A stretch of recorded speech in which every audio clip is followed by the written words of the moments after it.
So, John, if you're going to rob a place, where would you rob, how would you prepare, and how would you do it? Well, the obvious answer would be to rob your place, because I know your schedule better than anyone else in the world.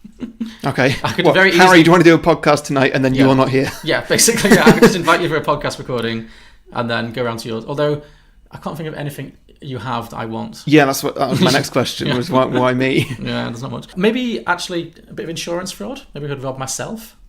And then make a good old claim on it. Sure, yeah, so. because that's never gone wrong for anybody. I would rob my own place, pin it on you, and claim the insurance back.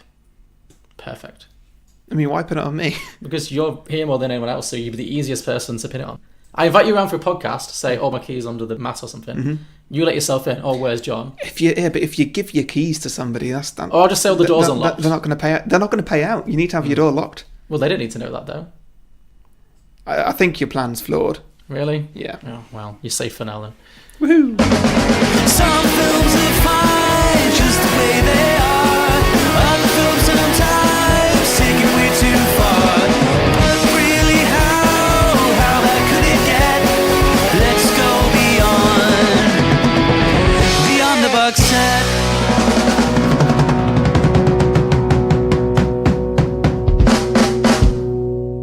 Welcome everybody to Beyond the Box Set, a podcast where we pitch prequels, sequels and spin-offs to films that don't have any.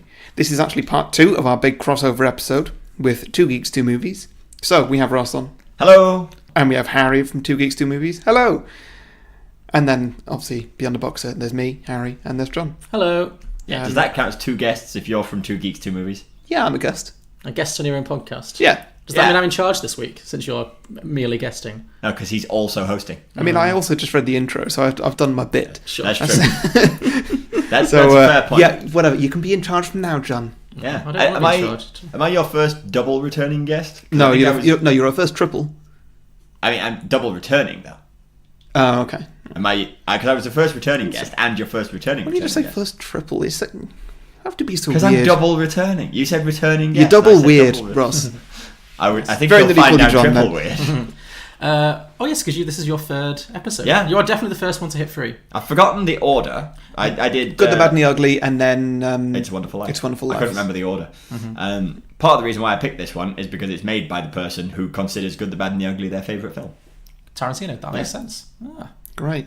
So if you haven't worked it out from what we're talking about, and also the title of the show you probably clicked on, today is Pulp Fiction. Yes. So why did you choose Pulp Fiction? Partly because of the connection to the last one, like I said, Quentin Tarantino. Also, I just think it's a really good film that I want to talk about, and it is ripe for pitching sequels to because it's multiple stories and multiple characters sort of woven together, and you can jump off from any one of them or several of them. Or I think it's one of the richest worlds in a movie I've ever seen that is also the real world. Do you think this film needed to be shown out of sync? I don't know. I think it works very much as an anthology. Mm-hmm. So instead of showing it in a chronological order and therefore jumping between plot points from character to character to make sure it stays in time, it tells us one character's story and then it tells us another character's story. Yeah, you got to jump back and then you overlap and stuff, but it's 3 stories which overlap, but each one is told as well as it can be in the correct order, in the correct flow. If that makes sense. Yeah, I think the way it's set out is kind of a key to why it's so entertaining, because part of what makes it fun is to kind of see how it all loops in on itself. Yeah. And it's something that you see a lot. You see the same plot but from different perspectives. But yeah, you could definitely play this film in chronological order and it would be probably a fine, slightly generic kind of crime film. Yeah. But the fact that it does have this circular quality and you keep looping back to different scenes and you see, that's why they were dressed like that in that scene. Or, of course, the most obvious example being the cold open with the 2 characters, Honey Bunny and Pumpkin. Yeah. And then you don't see them again till the end, but then they become important to the final scene, etc. Yeah, exactly. And so it just makes it more compelling and more entertaining. I think. Also, 2 of the characters were together for big sections of it, and we see what they consider important in those scenes. When Vincent's telling the story, we practically skip over the guy coming out and shooting at them and missing. Yeah. When Jules tells it, that's where the story starts, because that's crucial. So what they're telling story, are they? Yeah, I didn't think of it like that. I mean, I don't see it as they're narrating it or anything like that, but it's kind of from their point of view. Their point of view, yeah, because they are the eye of the story from then on. You know, the Vincent story, it's not Mia's story, it's Vincent's story pretty clearly. He's the eye of the story. But then when Vincent and Jules are together, Jules is the eye of the story, I think. He's the protagonist for that bit. So it considers what the protagonist would think is important, rather than them as narrator so much, but them as the protagonist of that bit. Yeah. Yeah, I think that's what he was going for. Now, what did you think of the way it was chronologically organised? For bits of it, I was finding it a little unnecessary. It was just adding something slightly more complex to the plot. It felt like the stories had been written and then Tarantino went, okay, which one has the biggest climax to the story? Let's make that the climax of the film.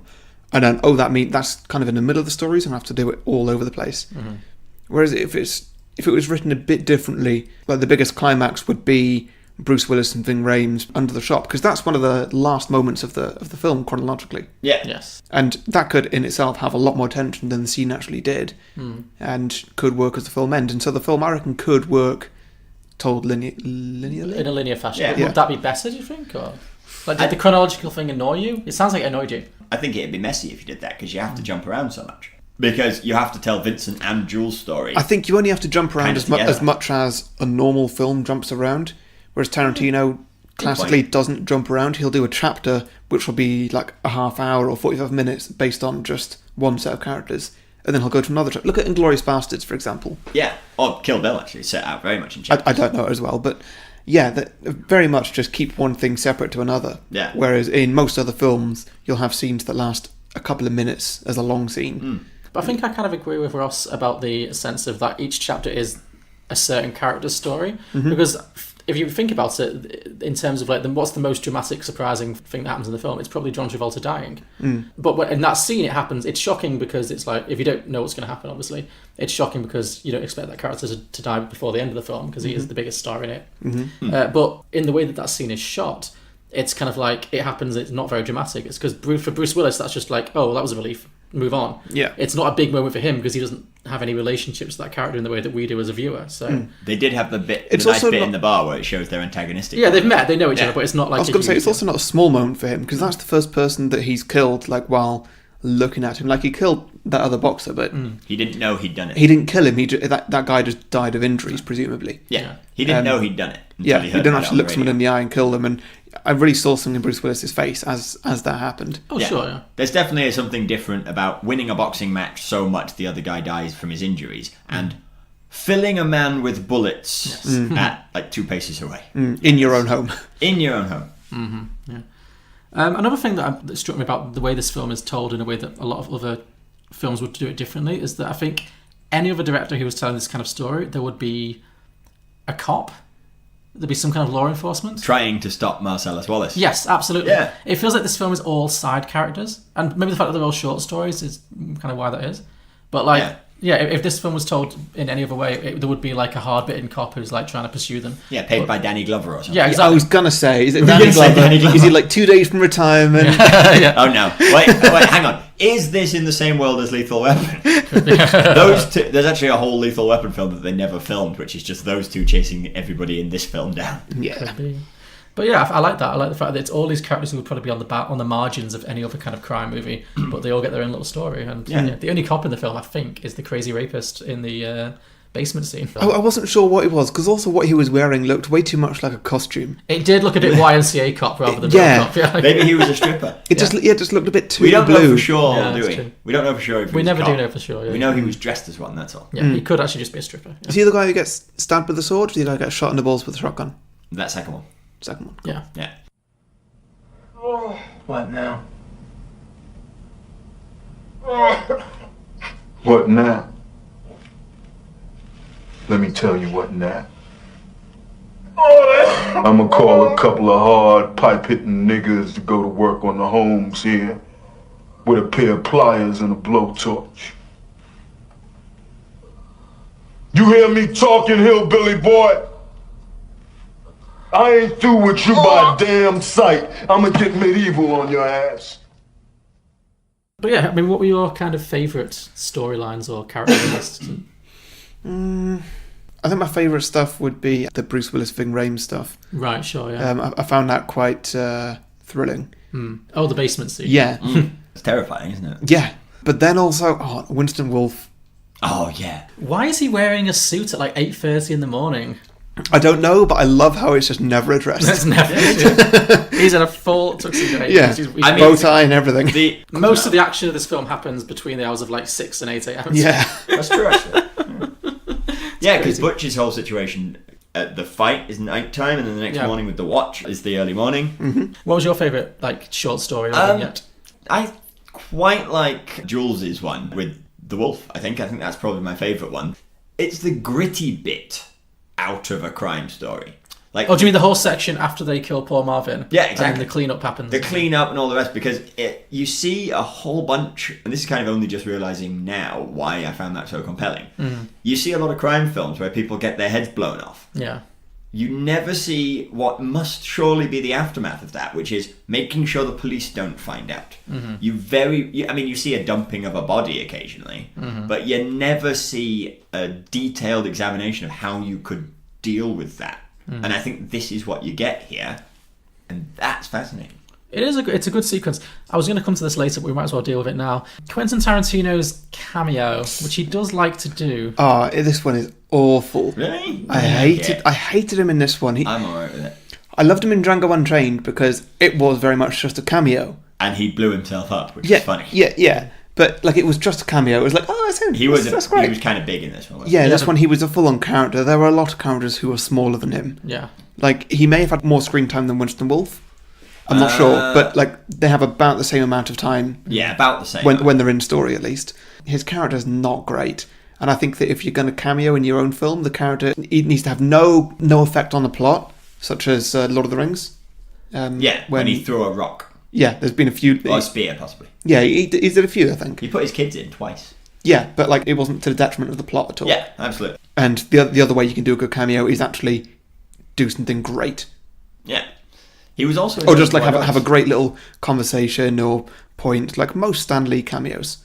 Yeah, they're great, just little things of just... You might have a conversation with the main character. Yeah, I mean, we cheer when it's fun. Happens. Exactly. Because we just like Stan Lee. But with this one, it was too much. It took me out of the film. Immediately I was like... Even though obviously you look at John Travolta and Bruce Willis and you know who these people are. You're like, it's John Travolta, it's Bruce Willis. But I think it's different because they are actors, so you're primed to see... But it's like, because Quentin Tarantino is a director, you're like, Tarantino's in his own film now. And because it's not like he's embarrassingly bad. I've seen far worse performances, but he's not great. And it's just kind of... Okay. He's not great, but everybody else is. Yes, exactly. He's a bar below where all the other actors are. He's a 6 in a film full of 10s. Yeah. And there's a reason, because they're all actors. Yeah. And good ones, yeah. So what about Jon Favreau in Iron Man? He's a big character. He's like a third... He's like true, third-run character, and he directed that. That's the first point I made. If you're great... It works. And Jon Favreau is also an actor. Like, he's been in films in front of the camera. And he was in Friends. He wasn't Friends. He was in Very Bad Things, which I saw when I was a kid, and it terrified me. Yeah. Wait, sorry. Is that a property? Very Bad Things? What? Is Very Bad Things like a film or something, or is that just? No, it's just a critique of his film. Oh no, yes, I've seen him in many Very Bad Things. Yeah. I've also seen him in the film Very Bad Things. Okay, cool. I genuinely wasn't sure. But in terms of actually casting, Vincent Vega, John Travolta, hadn't been like a hard case yet, had he? No, he was a dancer and a song and dance man until this point, and then suddenly, hey, assassin. Yeah, no, this film absolutely revitalised John Travolta's career. Yeah. It gave him a second phase. Because he did Grease and Saturday Night Fever and then Pulp Fiction. Yeah. I don't think there was an in-between period. There was, but it's full of a lot of real shit. Oh, okay. And it was really like down. It was really like a downhill spiral. Because then after that, Face Off has mixed opinions, but I really liked it, and he was great in that, and he's gone on to like super intense, weird roles of baddies and stuff. Last time we saw Travolta on this podcast, we did Saturday Night Fever, which is his film from there. And we talked about how like he had to do 6 hours of cardio every day for like 3 months to be in the shape he was in for Saturday Night Fever. Sorry. Yeah, he was. He was pretty skinny in that one, wasn't he? And in Grease too. And then you look at him now and you're like, okay, I can see why you had to work so hard, because clearly you're not supposed to be that skinny. Like, you're not. Yeah. Oh, we still love you, John Travolta. Yeah. I think that's why, because he was like this teen pin-up, or this young pin-up, and then he kind of went away a bit, he got a bit fat, and then he came back. He's a terrifying assassin. And now he's like a character actor. He's like, he can do character parts, and it's great. Like, that's true, yeah. Yeah, because Grease and Saturday Night Fever were similar kind of waster roles. Definitely, yeah. And then suddenly, character actor, like you said. Yeah, exactly. It worked well for him. Now the moment you've all been waiting for. So world famous Jack Rabbit Slim's Twist Contest. this is where one lucky couple will win this handsome trophy that Marilyn here is holding. Now, who will be our first contestants? Right here. Want to dance? No. I do believe Marsellus, my husband, your boss, told you to take me out and do whatever I wanted. And now I want to dance. I want to win. I want that trophy. So dance good. All right. There is one scene we've not yet talked about. Okay. Go on. The dance scene. Jack Rabbit's limbs. I knew you've been waiting for this one. So excited, yeah. Oh yeah, the Chuck Berry song, I think. Okay, well first, so they walk into this club. Yeah. This club, which is, what is it? It's like a 50s retro diner, isn't it? Yes, but Yeah. this is the 90s. Yeah. Those retro bars do exist, though. Yeah. Sure. Yeah. But this one just seemed like quite extreme. It might be a little bit overdone with the number of waitstaff and the number of Marilyn Monroe impersonators and quite as many barbershop quartets. Yeah. What do you think of Buddy Holly? You mean Steve Steve Buscemi. Buscemi? Let me take that off the list of things I wanted to talk about. I was very happy. Steve Buscemi as Buddy Holly. I was very happy with his wig. Yeah. I mean, his glasses helped because they took down the smoker eyes. Yeah. So, you know, he looks a bit more normal. Yeah, I like that. Yeah. That was a good cameo. And then, of course, he See, was that's in what Reservoir Dogs. Tarantino should have done. A He little had been cameo Buddy like Holly. that. Well, not necessarily Buddy Holly, but just something. And then Steve Buscemi plays the random guy who they go around to. That would have worked. I don't know, maybe. Steve Buscemi would have worked in that Yeah, role. definitely. I think that would have been a good switch, yeah. Yeah. Yeah, it would have been not overusing Tarantino. You're just doing a tiny little thing. I did like Jack Rabbit's limbs because it got John Travolta dancing. Yeah. Perfect. And how. The fingers at what across cost, the John? face. The fingers. His dancing face is... He should have won an Oscar for that alone. He's not really into it. No. That's what makes it funny. It's just that Uma Thurman is just so into it, and then he's just giving her the side eye the whole time. It's great. It's a brilliant scene. I love that. But I also like the whole subtext with their thing is that they're not on a date. He's been given the task of taking her out and entertaining her. She is the wife of his boss, Ving Rhames, who is obviously a big drug lord. The whole thing is like, I absolutely cannot, under any circumstances, have a thing with this woman or even have a hint of a thing with this woman. So I think that adds an extra subtext to the dance scene where he's just like, I'm doing it, but I'm not enjoying it. I'm doing it, but I'm not enjoying it. Yeah. No physical contact. Yeah, no touching, no touching. Yeah. Hands behind back twist. Oh, It's just fun. He's just like he's not there. He's just like he's checked out in his head, but he still loves to dance. Like it's just so fun. It's so fun. The dancing is just awful from both parties. But it's awful in the best ways. It's like Hey, they win the contest. They do. Who are you to judge? I wanted to see what the other guys were like. But that was the winning performance. Was it? Because it was Steve Buscemi and Marilyn Monroe. Yeah. Who are you to call fake Richard Nixon a bad judge of twist contests? There's also, this is a very small point, but there's a scene in the restaurant scene when Uma Thurman goes to the bathroom to powder her nose, i.e. to snort cocaine. Oh yeah. And it's really funny. I'd advise you to rewatch it because she kind of rises up dramatically. Like you see a scene with and the powder flies. It's a very crowded, like loads of extras, and then she kind of rises up and flings her head back, and she's like, "Whoa, mama!" And she's like snorting this coke. Yeah. And there's like maybe 5 or 6 extra women who are all just like crowded around. It's almost like a scene from Grease with the Pink Ladies. They're all like fixing their makeup and doing stuff. But clearly these are all extras, and they've all worked out. It's quite a long shot. It's like a 10-15 second shot. They've all got one thing they've decided to do. It's like, this woman's reapplying makeup to this particular part of her cheek. This one's straightening her hair. And they just keep doing the same thing over and over and over again, and it's so funny. I'd never noticed that. I've got to you watch found that it now? again. Are you watching that now? Yep. The bit, watch the woman who's straightening her hair, 'cause she just does the same thing over and over and over again, and it's really funny. No. Oh no. Yeah, they are. Yeah, they are. Oh, John, you've. Oh no, I can't watch this properly anymore. You've hit the nail on the hook there, John. I'm always on the lookout for a dodgy extra, and that scene was just. Yeah. I said, God damn. So they go to this restaurant, and then they go back to her apartment. This is some of my favourite drunk acting I've ever seen. I thought it was really, really good. Oh, them shambling around. Yeah, it was That's very good and very true. We've all been that with our friends or someone we've been on a date with, where you get to that and you're just kind of a bit dishevelled and you just kind of like, I thought it was very, very true and very, very funny. Yeah. But then obviously, as we mentioned earlier, there's the quite horrifying scene where she accidentally snorts his heroin thinking it's cocaine and then she overdoses. Oh, yeah. And, Yeah. yeah, but then it really made me laugh when he drives her like bloodied and bubbling, could die at any moment. He races her over to his friend / dealer's And then immediately house. drives through his living room wall. Drives to the living room wall, but even before he does that, it's the way he drags her out of the car and then just drops her like a sack of spuds. Yeah. It really made me laugh. Yeah, it's important she doesn't die. It's not important she's not bruised at this point. I like that. And I loved there was just this random Scottish woman or Irish woman just sat on the couch smoking a bong, just like, what the fuck? Yeah. She was my most intriguing character by far. Yeah. There's a sequel based entirely on her, sure. Well, maybe we'll get to that. Ooh, exciting. Vincent. Do you want to hear my Fox Force 5 joke? Sure. Except I think I'm still a little too petrified to laugh. No, you won't laugh because it's not funny. But if you still want to hear it, I'll tell it. I can't wait. Okay. 3 tomatoes are walking down the street. Papa tomato, mama tomato, and baby tomato. Baby tomato starts lagging behind, and Papa tomato gets really angry. Goes back and squishes him. Says, ketchup. Ketchup.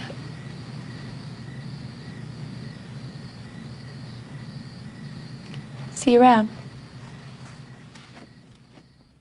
What scenes haven't we talked about yet that's got me? Oh, we haven't talked... Well, Bruce Willis's whole plot line. We talked about it briefly, but... Christopher Walken. Christopher Walken, yeah. Oh, yeah. Walken. Amazing cameo. Is that a cameo? I think so. I would say so. It's a one scene. Well, He's not class in it as much. a cameo. It's one So- monologue. Yeah, but is it a cameo? Supporting performance, maybe. Yeah. And Harvey Keitel is not a cameo, but I think Christopher Walken's a cameo. I think limited to one scene is a cameo, Okay. I would say. Okay. And he's obviously famous enough to be recognisable, which also helps. Should there be a new Oscar category for best cameo? Oh, yes. To distinguish between best supporting actors Easily. and then best cameo. Yeah. Because I think sometimes... And then enough just work for that, respectively give it to Steve Buscemi for this. 100%. Nah, give it to Christopher Walken for this. Yeah, I love that speech because I love how it starts really serious and sensible, and then it just, without him changing his pushing delivery in things any up way, butts. it just gets so ludicrous. Yeah. He doesn't change his delivery, so you're like, I kind of zoned out a little bit because it's a long speech. So I got to the point where I was kind of like, because it was late, I was half listening to it, and then I was like, wait, is he saying what I think he's saying? And then I was like, I was right back in, I was like, what the fuck is I he was saying? wondering, like, is this ad-libbed? I want to know as much as I can find out about Christopher Walken's butt. Yeah.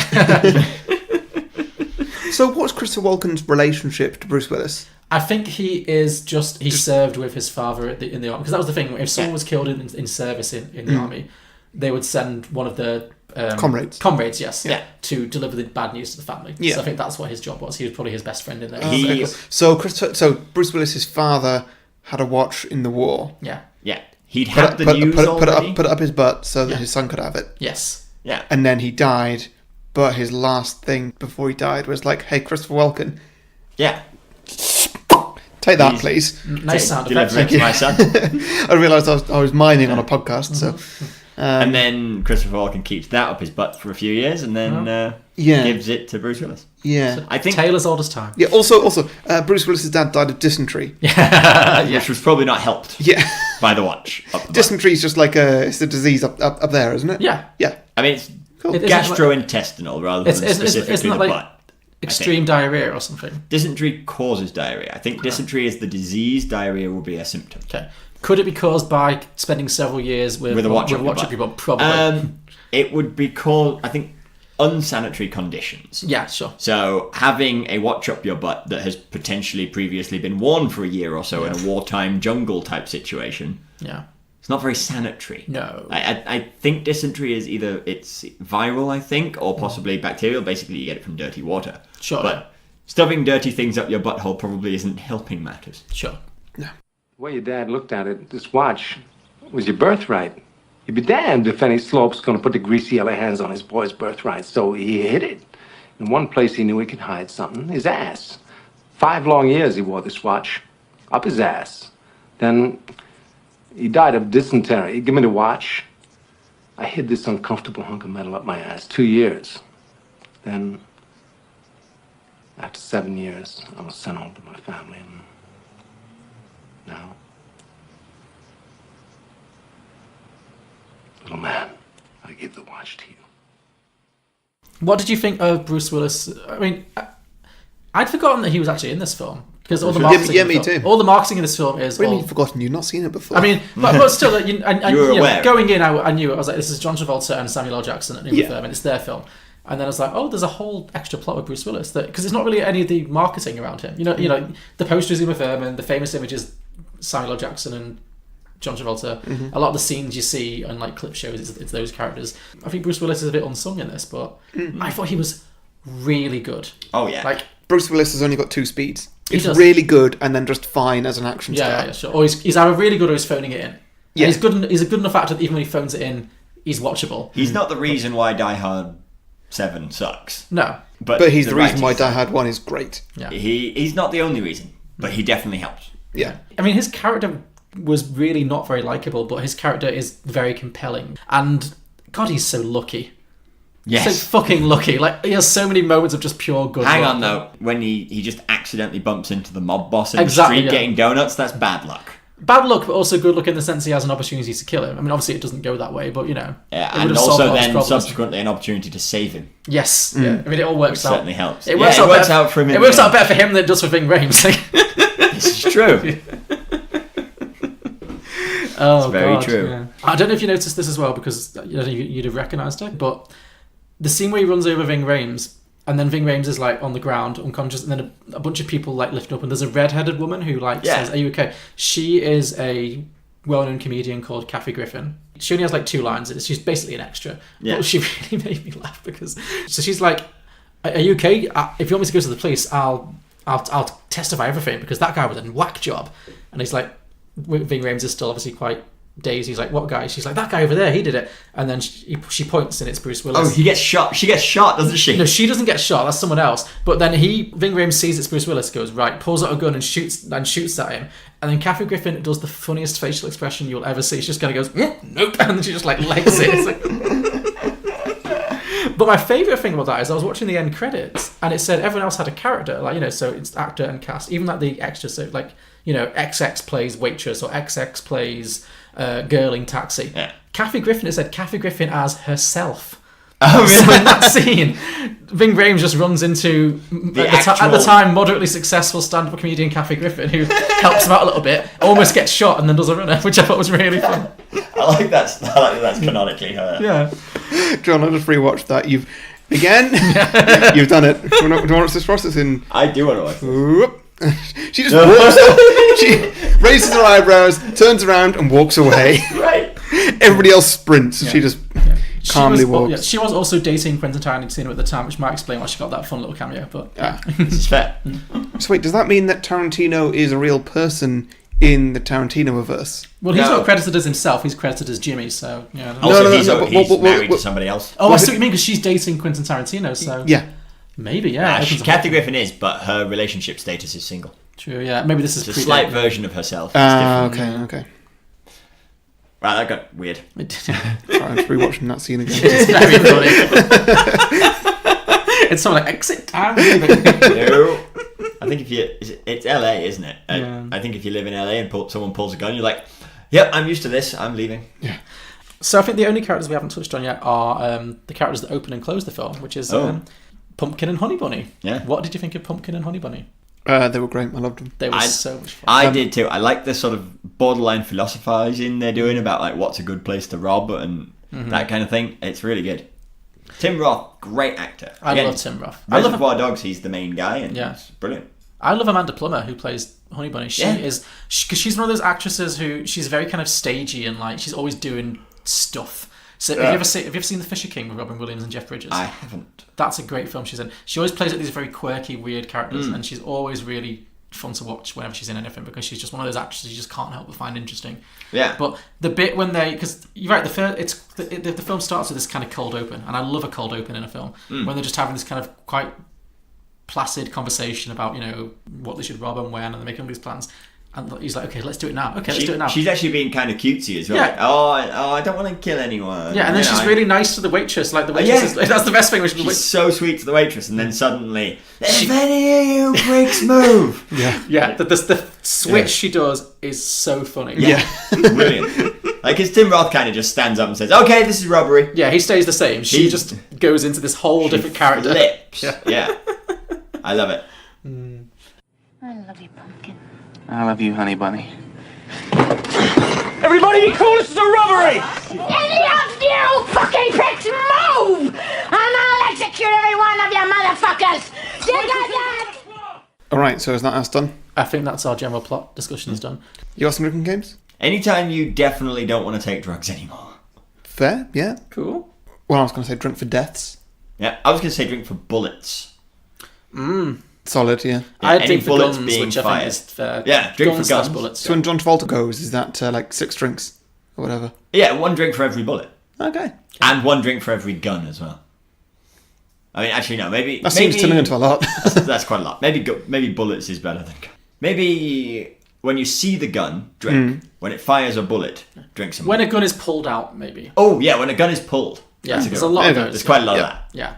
Oh, God, the opening sequence, there's like 6 bullets just after a gun is pulled, and then each of those guys shoots about 6 more bullets. So that's... You're about 15 to 20 drinks in, just in the first scene with the big kahuna burgers. So Ross's drink games are awful. John, what have you got? Well, obvious one to start with, drink for wigs. I had that too. Favourite wigs, anyone? Uma Thurman. Uma Thurman's was a good wig. But John Travolta's a wig. I'm not sure if it's a wig or just disgusting hair. Yeah. It's not great, but... I mean, I had 2 favourite. I mean, yeah, Uma Thurman's is iconic, but Samuel L. Jackson, that is an amazing, amazing wig. Oh, yeah. His little jerry cut. It looks like tight perm. His little tight perm. It looks like he's going to sing like "On the Good Ship, Lollipop." That was great. And only, I mean, I think this is why Samuel L. Jackson has had the career that he's had, because who else could wear that wig and still look sexy and cool and terrifying? And terrifying. Only Samuel L. Jackson. Yeah. Anyone else, it would be laughable. So. But my kind of underdog vote for best wig is Steve Buscemi. Okay, yeah. That's a solid. great wig. That is Solid. good. Can't argue with that. And that was this week's Wig Watch. That was this week's Wig Watch. Okay, so my next one is drink for every John Travolta style.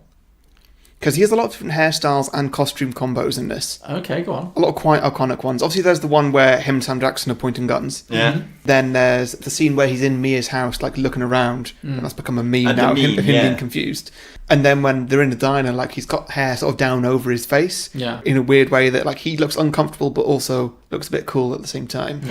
And then there's the whole dance thing, he takes his shoes off and stuff. And there's a few more. He's got like a ponytail. And then, of course, hasn't he? at one point there's a ponytail for most of it, I think. Yeah. But then at one point he's wearing his hair completely down. Yeah. And it looks the worst. I hated that so so much. And then, of course, there's the t-shirt. And Yeah. there's a few different styles he's got.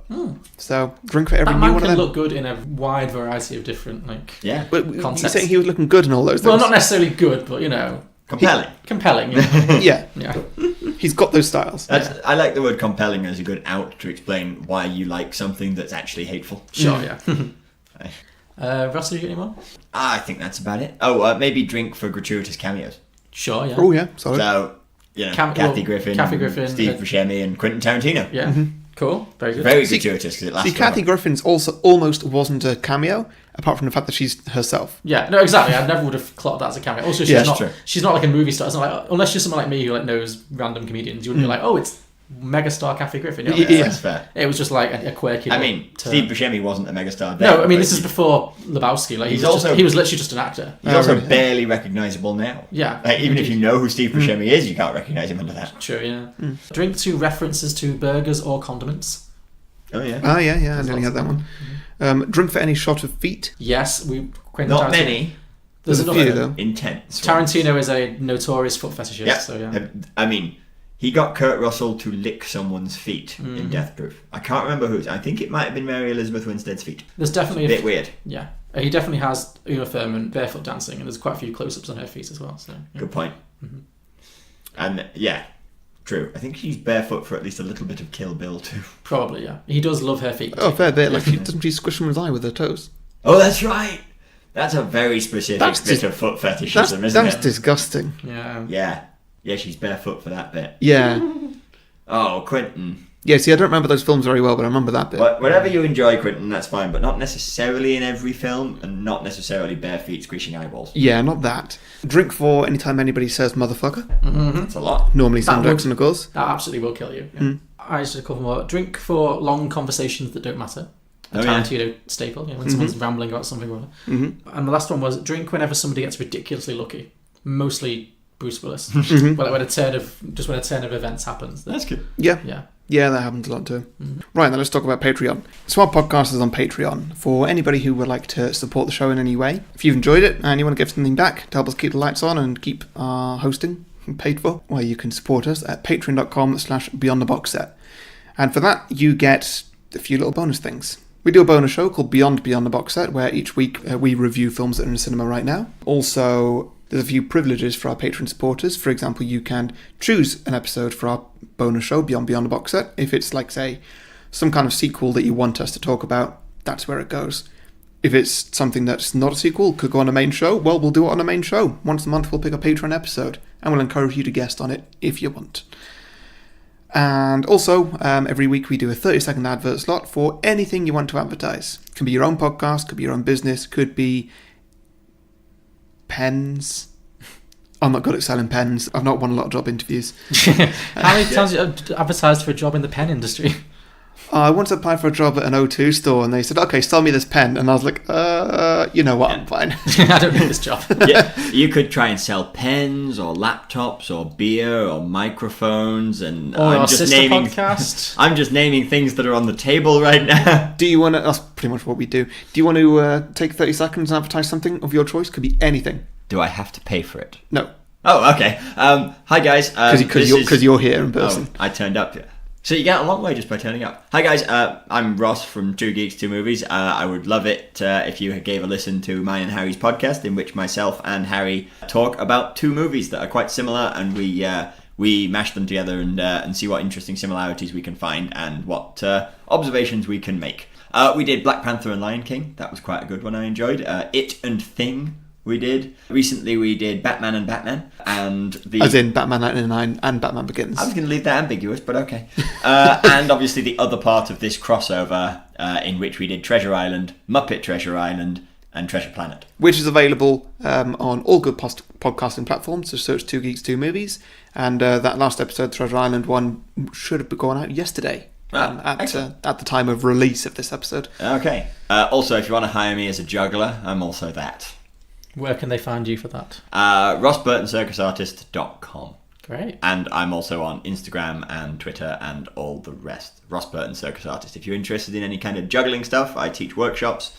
Then get in touch. I'd love to work with a listener. So yeah, you can have an advert like that, or any of the other bonus things that I mentioned. If you go to patreon.com/beyondtheboxset and donate as much or as little as you want. Thank you very much. We know you love box sets and the area outside of them. Do you ever wonder what people see in artists like Garth Brooks and Insane Clown Posse? There's a lot of hidden value in this music, and we want to understand why people are so dedicated to these artists. We're Think Outside the Box Set, and we almost accidentally stole the name of Beyond the Box Set. Join me, Cameron DeWitt. And me, Nathan Hunt. As we listen to artists that many people dismiss, maybe for good reason. Check out boxset.website. Or your preferred podcatcher. You've tried the best, now try the rest. Now, sequels. Who's first? Do you want to go first, or? Sure, I'll go first. Okay, I've got two ideas. Great. Oh no! Oh god! Is that why this took so long? Well, one of them took no time for me to actually think of the idea, and it's mainly for you two to do. Oh god! He's delegating again. Well, for obvious reasons, I'm not going to be very good at this idea, but I thought of it and just like, oh no, that is pretty good. So it's essentially Pulp Fiction, but the Muppets. Oh, okay. No. So again. I don't know the Muppets very well, or actually like them that much. Why are you asking me? Okay, hold my beer. We're going to do Pulp Fiction. Okay, so essentially just the same kind of story, but just let's recast it. As the Muppets. Okay, sure. Well, Kermit's got to be the lead. No, I disagree. I'm jumping in on that one straight away. Kermit and Miss Piggy are Marcellus and Mia Wallace. Yes. Oh, yes. That much 100% I do know. Yes. Okay, I agree. Wait, which one's Marcellus? Is that Ving Rhames? Yeah. Yeah. Yeah, I thought... sorry, I thought you meant that Kermit and Miss Piggy were going to be... John Travolta and... No, I thought Pumpkin and Honey Bunny. That also works, I think Marcellus and Ving Rhames... No, Pumpkin and Honey Bunny need to be the two Muppets who are on the front of the ship in Treasure Island. Yes! Oh, yes, Statler and Waldorf. Situation, yes. Okay, no, you're right, that works. And yeah, Miss Piggy as Uma Thurman would be perfect. Yeah. Ooh, I want to dance and I want to win. Either Beaker or Honeydew as the drug dealer. Yeah. One of the scientists as the drug dealer. Yeah.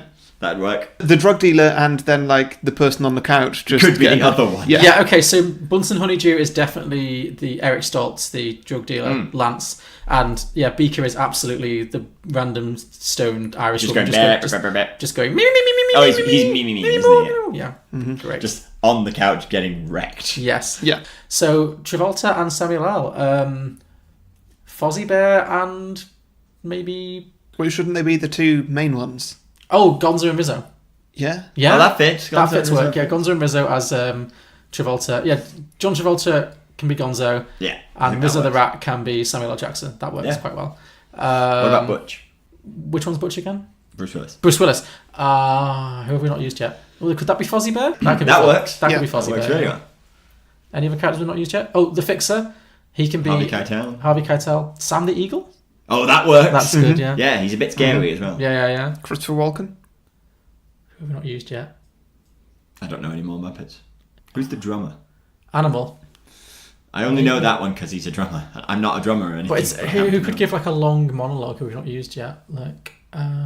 I think it should be one of the ones who doesn't speak in English, who just makes noises and just do the entire length of the monologue purely in incomprehensible noises. Okay, so Dr. Bunsen Honeydew is still Lance, but we're not having Beaker as the... And then Beaker can do it. Beaker can be Christopher Walken. So that entire long speech is just me, and somehow they have to communicate that the whole story is about shoving a gold watch up their arse purely for the medium of and maybe some hand flapping. And hand flap and hand flailing, yes. Yeah. And it just cuts between that and little baby Bruce Willis just like, Yeah. Yeah. Who's a baby? Baby Fozzie Bear. Baby Fozzie, Baby a little Fozzie baby Bear, Fozzie Bear, yeah. Great. Brilliant. Okay, cool. So that was Pulp Fiction as the Muppets. Muppet Pulp Fiction, Yeah. Felt Fiction? Felt Fiction? Yeah. Okay, yeah, sure. The actual one I'll come up with, the real one, is Pulp Fiction 2, What's in the Briefcase? What's in the briefcase? The classic mystery. So you've answered the question that didn't need answering in the film. I love it. So this film picks up directly after the end of the first one. Everybody relevant is back, and with a mixture of de-aging and makeup, nobody needs to be recast. There's a lot of heavy CGI work happening here. Apart from Ving Rhames' head is now CGI'd onto a slender man's body. He's got bigger. Sure, well, so's John Travolta. Yeah, but that much bigger. They've also aged 20 years. No. I mean, de-aging is alright, but it's not good enough for a whole film, I don't think. Anyway, I'm nitpicking. Captain Marvel's just about to do it with Sam Jackson. Yeah, and it might be too weird. Well, we'll see. They're either going to have to be limited or incredibly good and better than it's ever been done before. Worked well so far. Anyway. Okay, fine, we'll go with it. So everyone's been digitally de-aged, so it's the same actors. Fine. Mm-hmm. Justify this. Go on. Chapter 1. We start off with Pumpkin, which is Tim Roth, and Honey Bunny. They are driving in a speeding car, and we get a long, drawn-out conversation, which I'm not going to get into, about a job they just failed to pull and how they need to do something else with their lives. This is a sequel, right? Oh, yeah. So this is after the events of the Pulp Fiction film. Okay. As they try to drive across the junction, they hit a car which has Ving Rhames on its bonnet. On its bonnet? Yeah. They were in the car accident. I like that. Oh, I see. They were part of that. Oh, interesting. Oh, that's good. That's good. Okay. I mean, so it doesn't work. So each timeline. Oh, it does. They haven't just left the diner. They left the diner several days. Doesn't need to be the diner. So just driving. I didn't It could be a few days specify. later. Okay, fair enough. I've just said a job they failed to pull off. Yeah, okay. So the joke is that they're not good at pulling Sorry, the jobs. I'm going to nitpick again. Why? Because they quit according to the end of Pulp Fiction. They said they quit. They said they quit. Doesn't mean they quit. Yeah, actually does not mean but they then quit. Later on, like a week later, they really did quit. You don't see them again. Okay, I'll let you off. Yeah. Okay. So their car carries on, but I did check the footage from the first You don't film. recognise anybody in the... You don't see anyone in the car. There's no other crashed car. There's only John Travolta's car. So it could have been them. Bruce Willis's car. Sorry, could have yeah. been them and they drove off. Yeah, they drive off, although both airbags go off and the crash is quite bad. Honey Bunny is actually not unconscious. Okay. The rest of their story is going to be about them trying to get Honey Bunny back to health, which involves going to whatever Druggy McGee was called. Druggy McGee? Lance, I think it was. Lance? Yeah. Eric Stoltz, yeah. Going back to Lance for a shot of something random to try and wake her up, which doesn't work because that's not how drugs work. So instead they go to a hospital, which comes with its own stress. Okay. End of chapter 1. Okay. Chapter 2. So Jules, Sam Jackson, walks through a front door of a suburban house and says, "Hi honey, I'm home." And his wife, played by... I was thinking Tiffany Haddish might be a bit of fun. That'd be fun, yeah. If he does have a wife, he's cheating on her because he's got a vegetarian girlfriend in Pulp Fiction. Okay, fine, she's a girlfriend. Whatever. Okay. Oh, can we have Wanda Sykes? Who? You don't know who Wanda Sykes is? Nah. She's got a very distinctive voice. She's like the sidekick in so many films. She's in everything. No? No. This looks great. Oh, I have seen her in something, yeah. Yeah. But find Tiffany Haddish. Right. No, Wanda Sykes is great. Wanda Sykes, cool. No. I can see Wanda Sykes being married to Samuel L. Jackson. They're about the same age. It makes more sense. I was the first person I could think of who's got good sass. Sure, yeah. Oh, yeah. So, So Wanda Sykes says, and what is this you're wearing? Where's your suit? Don't tell me you've lost another suit. And then Samuel Jackson goes, get off my back, mother. Don't you use that language in this house. This is my house. Your house? Who paid for it? What's this you see on my finger, bitch? What's mine is yours. Who do you think slaves away every day to keep this place clean and tidy and has your dinner on the table waiting for you every day? Now, if you've lost another suit, then don't expect me to go out to the shops and buy you another one, which someone's just going to have to wash and dry and press. Oh, I'm sorry, Rita. Sorry won't cut it. For next month, I want you to stay home and learn how much work I have to do every day. Bitch, I ain't doing that. Oh, you did not just call me a bitch. Right, I'm going to stay at Mia's house. Enjoy your month. So she leaves. End of chapter 2. Okay. That was 2 unbelievable impersonations of Samuel L. Jackson and Wanda Sykes. It was like they were in the room. Flawless. Incredible. Okay, chapter 3. They'll get shorter now. Okay. Chapter 3. Vincent, John Travolta, drives up to Bruce Willis's flat. Okay. And he's in a rush. He waddles in a very comical scene. Waddles? Yeah. It's not that fast, he runs in and looks for a toilet as fast as he can. Oh, I see. He runs into the kitchen and realises it's not a toilet, drops his gun, and finds a toilet across the corridor. He gets in and relieves himself. End of chapter 3. So you just bring him back, do all the CGI just so you can have a shit. Yeah. You don't even need to see his face. Sure. I think he's the most difficult one to bring him back to de-age. Sure, fair. So chapter 4 is about Mia, Uma Thurman. Mm-hmm. She's at her place and she gets a knock on the door, and it's Rita. It's Wanda Sykes. Wanda Sykes again. Oh, great. And commence a solid hour of Tarantino written girl talk. Interesting. Okay. Obviously, hour, which obviously I have not written. So, fellow woman, how much do you enjoy womaning? Oh, I enjoy it very much, Mia.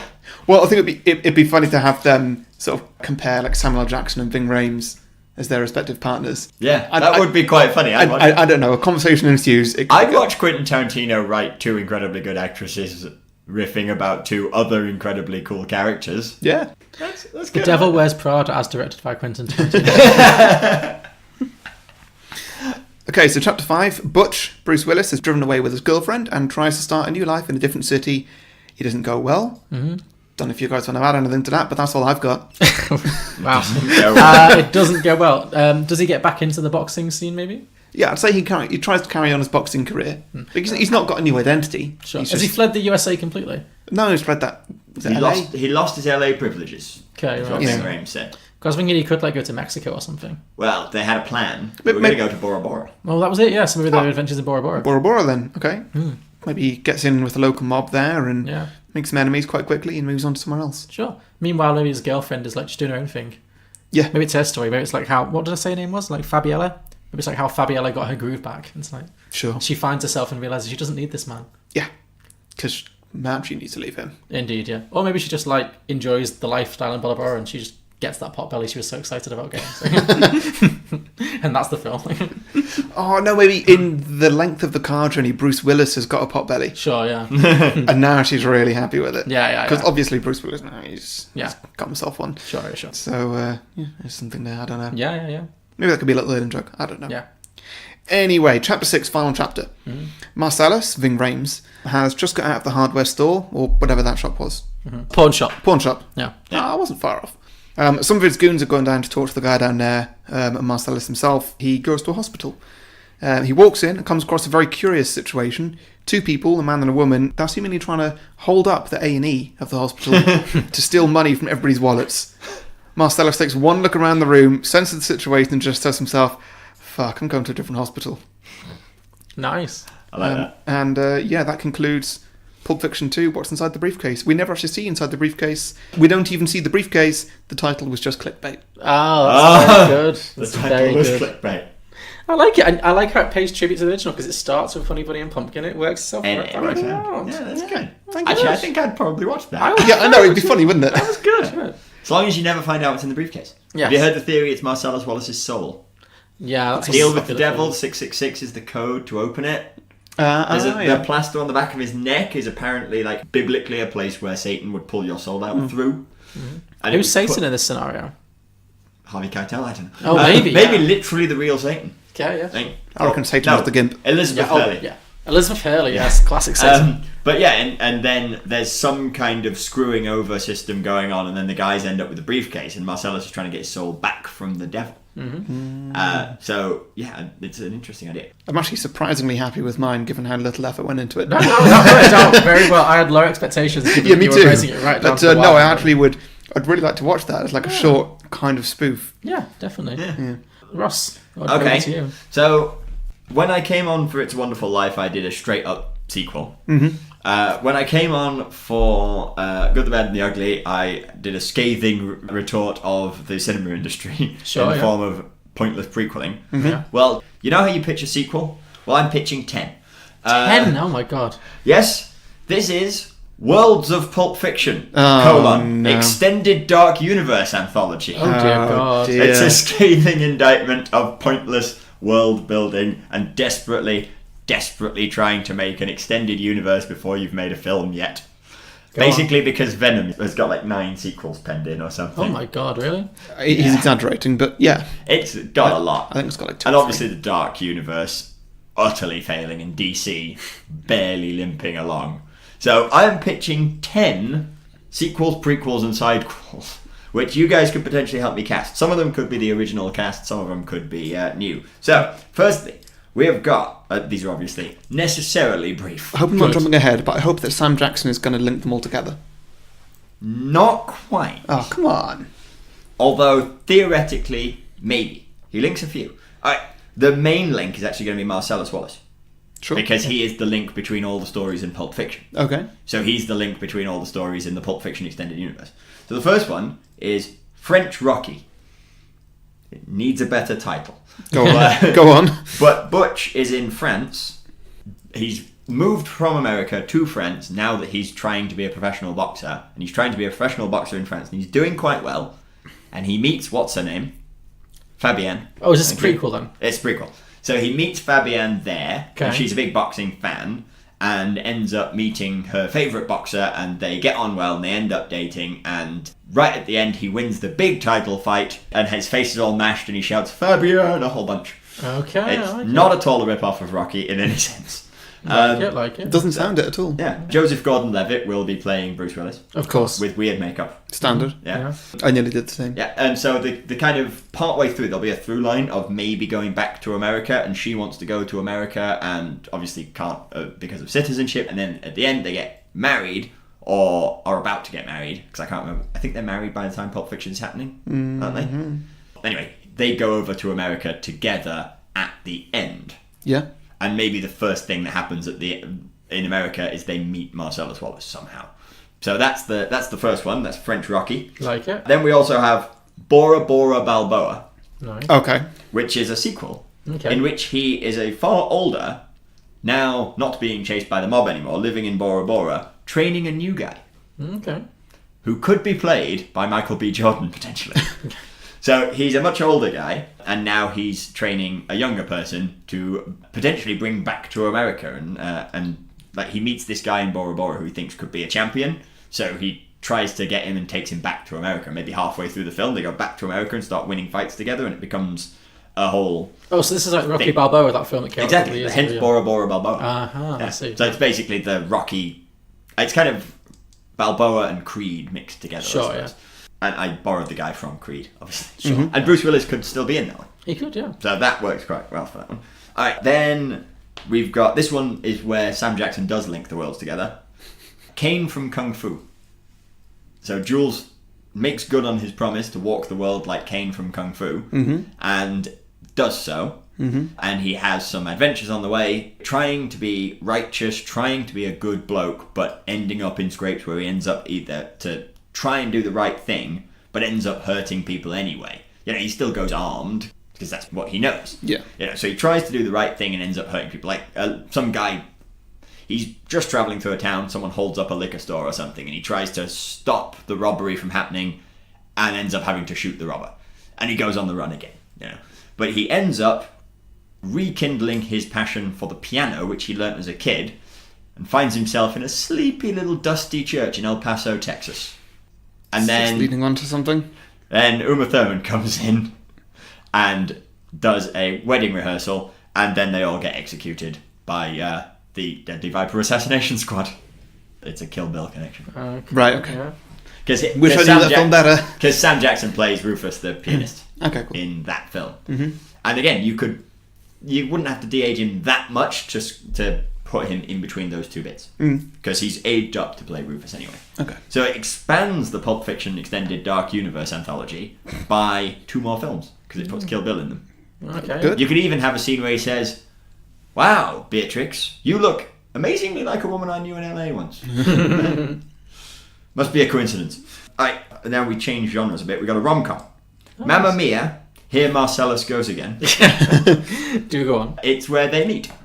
Okay. So, and like, she is she's a society person. I assume she's got rich parents and she does the bar scene in LA and stuff. Is ABBA doing the soundtrack to this?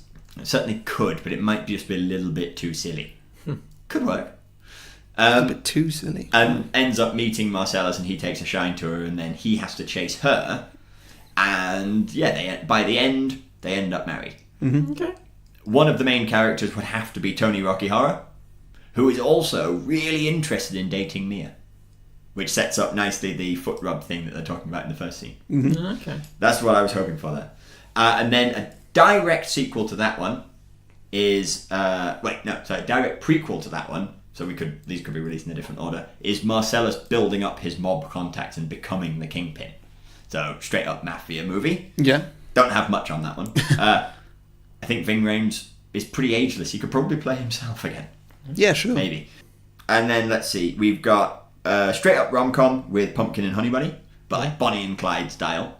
So, or like Thelma and Louise, if one of them was a dude. Mm-hmm. So it's kind of a crime drama-y thing, and at the end they potentially go into the diner. Okay, that's pretty cool, yeah. Then we have got Christopher Walken in a POW camp. Mm-hmm. We're going way back Way back now. to the Day Hunter days. Yeah. Exactly. So this is the one where we need to cast it. I need a young Christopher Walken and a young Bruce Willis's dad. A young Bruce Willis's dad. Bruce Willis? That would be Bruce Willis? No, because his dad would have to be... Because it's not way back, but it's a bit back. So someone who's like in their 30s or something? Yeah, 30s. 30s would do, I think. Dress Gordon-Levitt. Yeah, it makes obvious. It's a lazy man's choice, but... Age him up a bit more from French Rocky. Yeah. Oh, no, that would still work, actually. Yeah. Just looking like he does from... Yeah, that would work. Alright, what about a young Christopher Walken? Oh, God, that's tough. What's that Skarsgård fella's first name? Maybe him. Oh, yeah, Alexander Skarsgård, that could work. He's kind of creepy looking. Yeah. And obviously the watch is a big MacGuffin in this film. But Alexander Skarsgård really worked. I think it might have landed on that. Sure. I don't know which Skarsgård that is. The one from It. No, that's Bill. That's Bill. Oh, that Bill? Maybe that one then. Yeah, I think that's what we mean. Yeah. Okay, cool. I know, is it Stellan Skarsgård? Stellan Skarsgård is the dad. He's the older one. Yeah. He's the one who's in Mamma Mia and... He's not Thor. He's in Thor. I know what you mean. Yeah, he's not actually Thor. So yeah, we got a POW camp situation, so that would be intense. We get Christopher Nolan to direct it, maybe. Do it Dunkirk style. Mm-hmm. Maybe it's not all in the POW camp, but they end up in the POW camp. Mm-hmm. That kind of thing. Obviously, part of my thing here is that I haven't really planned this out very well. Much like most attempts at expanded universes. Then, okay, so we got Harvey Keitel doing a bottle film. So it's just one mission. It's filmed similar to like a Dread, for instance, where it's almost all from his perspective, almost all exactly chronological. So the events of the movie take 2 hours, just like the movie does, all from Harvey Keitel's point of view. Mm-hmm. And again, that could be Harvey Keitel himself doing it now, because it could be just later from Pulp Fiction. And then we've got the drug dealer guy, does a Breaking Bad type thing. Mm-hmm. We see him on the run from the cops and all the rest, and setting up his little empire. And my favourite, not my favourite idea necessarily, I think my favourite idea is Bora Bora Balboa. But my favourite one in terms of what would be a good one to watch, I need a name for this, and I would probably need to recast it. But Vincent going on an assassination mission of some kind. Or possibly taking on the mob. Which one's Vincent? Is that Bruce Willis? That's John Travolta. John Travolta. John Travolta. So Vincent, maybe he has a family. Maybe he has a kid and his wife's already died of something terrible and sad. And he's got a kid. And the kid dies due to a mafia thing. And he is like ex-special services or something like that. This sounds a lot like the beginning of Face Off. Yeah, except for the other character. Yeah. So was he Nicolas Cage the whole time? Doesn't Nicolas Cage kill John Face Off. Travolta's kid? This isn't a crossover with Face Off. That's purely coincidence. Okay. But yeah, he's somehow trained. He knows his weaponry or something like that. And his kid gets mixed. It's actually the beginning of The Punisher as well. But his kid gets mixed up in like an accidental gunfight with a mob or in a robbery or something. And he decides he's going to try and get some vengeance and blows the crap out of a huge amount of mob stuff. Vincent's Vengeance. Vincent's Vengeance. Ooh, that's good. Yeah. And then, either partway through or kind of as part of the ending, he's managed to murder his way through a whole bunch of this mob. And it turns out that was Marcellus's rivals. He just opened up LA for Marsellus to take over. Oh. And Marsellus ends up walking on him after he's just finished murdering everyone. And he's about to blow his own head off because he's got nothing left to live for, and Marsellus stops him and says, I think I can give you something to live for. And he gives him a new calling. Okay. And that's how he ends up going to Amsterdam for like a long time, disassociate himself from America for a while, and that's how he ends up being the guy in Europe for Marcellus's mob crew. Okay. Interesting. Yeah. Okay. Quite pleased with that. I think that could be a good film. I think you've set out a very compelling, expanded universe there. Thank you. That was the 10th one. So, Vincent's Vengeance. Use the word compelling against Ross. I didn't. Oh, no! That means It means like, you did something. It's definitely a thing. Alright, well, I hope you enjoyed my Worlds of Pulp Fiction Extended Dark Universe anthology. I did. Bold. Harry's not committing to it. Hey, if Sony can pitch Strong, if Sony compelling. can pitch a Spider-Man universe, then I can pitch a Pulp Fiction universe. Okay, so I guess that makes it my turn. That leaves you. So this week, rather than come up with one big idea, I've done 3 small ideas. Can none of us just decide on one idea? So 15 sequel ideas. I'm sorry, but it was... I'll whiz through them. How dare you? All right. Okay, so the first idea isn't actually a sequel or a prequel or a spin-off. It is the exact same movie, but rescored with different musical score. Ooh, because one of the things that makes this movie so notable is it has this very cool retro 60s kind of soundtrack kind of score. Is it everything but remixed by the Black Eyed Peas? No, but close. Okay, cool. Because I nearly did that. That would work as well. Like the dance hits that I got a feeling. Well, also like the opening credits music is the backing music to Pump It. Oh yeah, that's true because it samples it, doesn't it? Yeah. Well, like it's the whole song is that same music. With them singing on the top. That might be better. I'm just imagining like that cold open with Tim Roth and Amanda Plummer, and then it goes boom boom pow. Or what's that really bad Black Eyed Peas? Well, as if there's just one. My humps, my lovely lady lumps. Like, oh dear God, yeah. Not that, but close. So no, shut up. Yeah. Shut up. Yeah. There's a lot of bad Black Eyed Peas. God, I love them so much, but they're so awful. No, my idea is that instead of 60s songs, the soundtrack is entirely made up of 90s pop hits. Oh, God. Like, because it's contemporary to the time, because Brilliant. it's a 90s film. I'm really trying to think of what songs would work for each scene. So the infamous dance sequence, I'm imagining Uma Thurman and John Travolta, because it's kind of a slow dance they're doing, it's very, like, sultry. Yeah. So I'm thinking that scene, they get up and it's all that she wants is another baby. Oh, that She's works. gone tomorrow, boy. All that she wants is another baby. Whoa. Please don't sue us. That, I'm thinking... When they go back to Uma Thurman's apartment and they're dancing and they're all drunk, it could be the Macarena.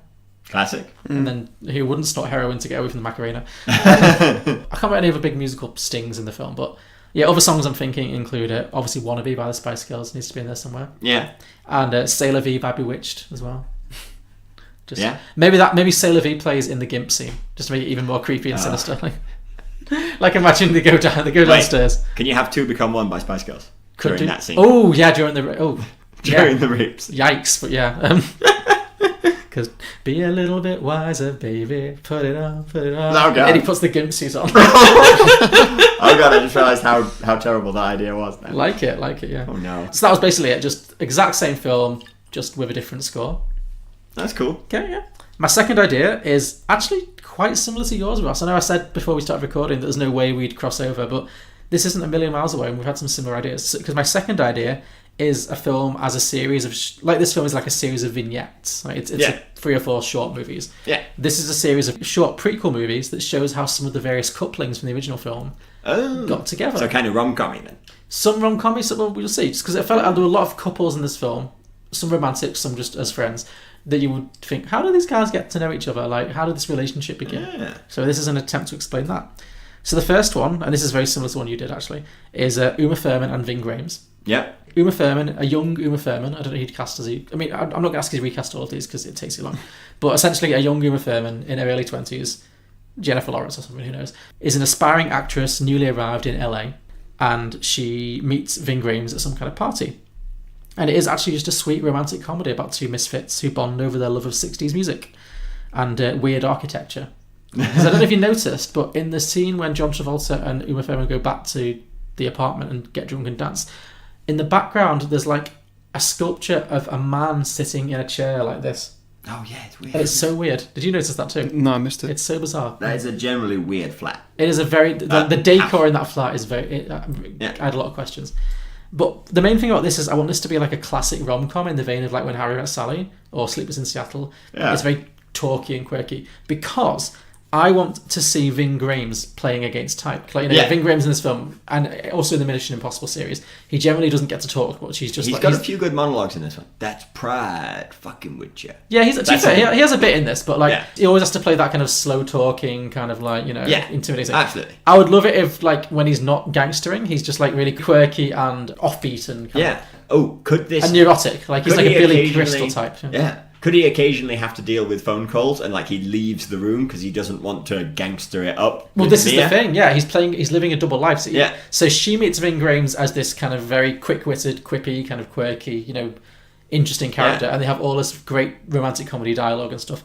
And then it's only like 3/4 of the way through the film she realizes that he's actually also a notorious mob boss on the side. Yeah. And then she has to deal with like, oh God, can I still be with this person? And we know that she obviously is okay with that. Yeah. He folds her into his real life. Indeed, yeah. Yeah, I like that. Yeah. I like that a lot. I want to give like levels to Ving Rhames. I want to give him some layers to play. He's a good actor. He's great. I like really like him. Chances, yeah. He's always a good time. Okay, so that's one. My second pairing is John Travolta and Samuel L. Jackson. This is about two young men who are both drifting through life in LA and are both very insecure about their premature male pattern baldness. And they meet in a wig shop when they both reach for the same toupee. It's like that's the meet cute. Their hands meet in a... which toupee though? That's the question. It's the Jerry curl toupee from that Samuel L. Jackson's wearing. Okay. So he wins. Just watching John Travolta wearing it. Well, that's it. They argue over it. Samuel L. Jackson wins the argument. And then he takes the toupee over to the mirror and he puts it on. And he's like, it doesn't really work. But he's like, he keeps it on despite John Travolta. He's like, fuck it. No, I've won this argument. I'm going to keep this toupee. I'm going to style it out. And he keeps it on and he wears it and he buys it out of spite. But the two of them, through this kind of little meet cute, they develop a sort of bickering friendship, kind of based on this terrible secret they both have about their early baldness and their love of wigs, and also a mutual love of cheap burgers. Yeah. So they bond over that, and they become very good friends. They become best friends.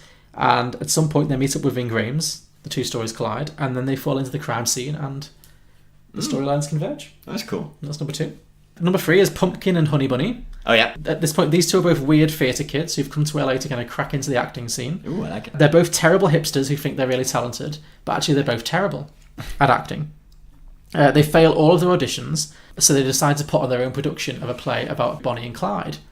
So in order to do some method acting, they decide to conduct some of their own robberies, which leads to what happens. They soon realise they're much better at being criminals than they are at being actors, but they're all still doing it in character.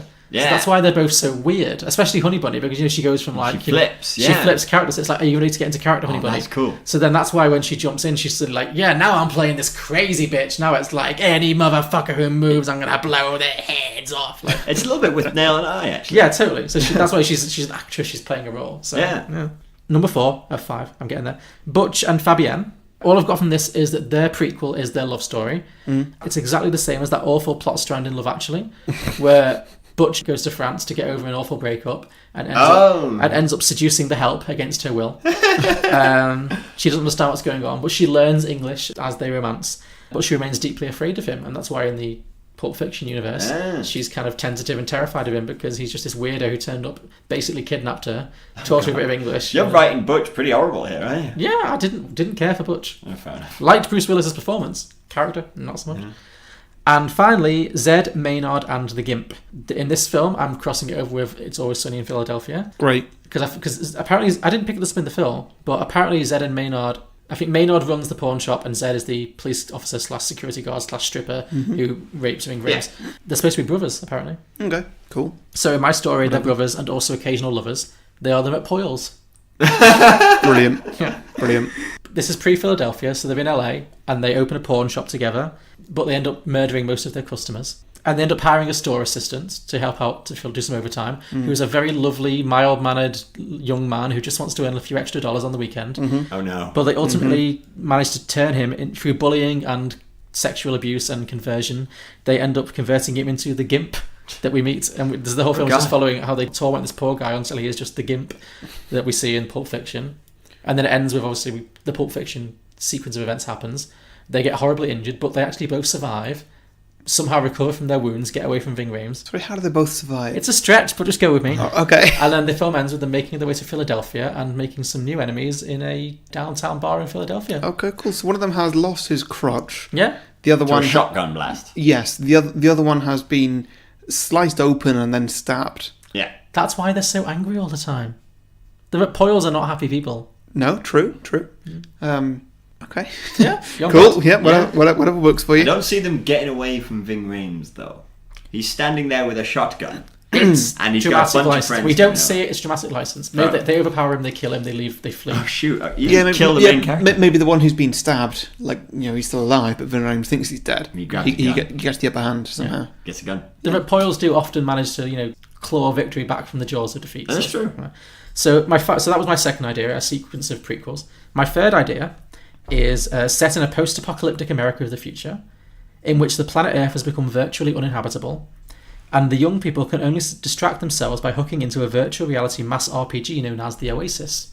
Mm-hmm. Does this ring any bells? This sounds completely original. Yeah. Because this is based on the idea that, obviously it's Ready Player One, obviously. Spoiler. It was either that or the Truman Show. Yeah. So. This is based on the fact that Quentin Tarantino films are very referential. Yeah. He likes to reference other mediums. So, in this one, it's kind of a side call to Pulp Fiction and also Ready Player One.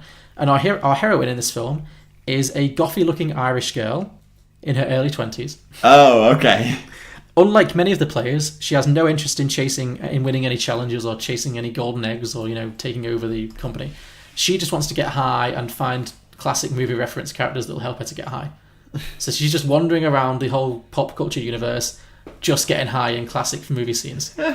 So basically all of this is a very basic idea, is that, because obviously this is based on the scene in Pulp Fiction where Uma Thurman gets the adrenaline needle stuck and she's just in in the background. Yes. So what other classic movie scenes would be improved by having a random stoned Irish girl staring with bemusement in the background and not saying anything? Okay, well, about half of With Nail and I, Yeah. for a start. So we can use that again. Yeah, well, I was going to ask you guys, but these are some of mine, and then I'll ask you guys for your ideas. So I had The Shining, the baseball bat scene, all work and no play. Just imagine that, but with this Irish girl just getting really high, just what the fuck? All of the flashback scenes in Forrest Gump.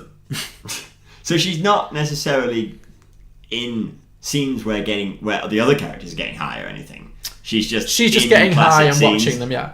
Okay. Because she doesn't. The characters don't interact with her then. Because at no point in the Pulp Fiction scene does any other character acknowledge she exists. She's in an early scene she has a line, but in the main scene, what you mean. She's just sat there. So I'm just thinking classic movie scenes, but just in the background you just see a random Irish girl who's dressed in different clothes, who's just got a massive bong, who just looks like what? The opening scene of Saving Private Ryan. Very good, yeah. I was going to say the Battle of the Pelennor Fields in Return of the King. Thanos' snap in Infinity War. Yeah, that could work. Would she disappear? No. Okay. She's just like, what's going on?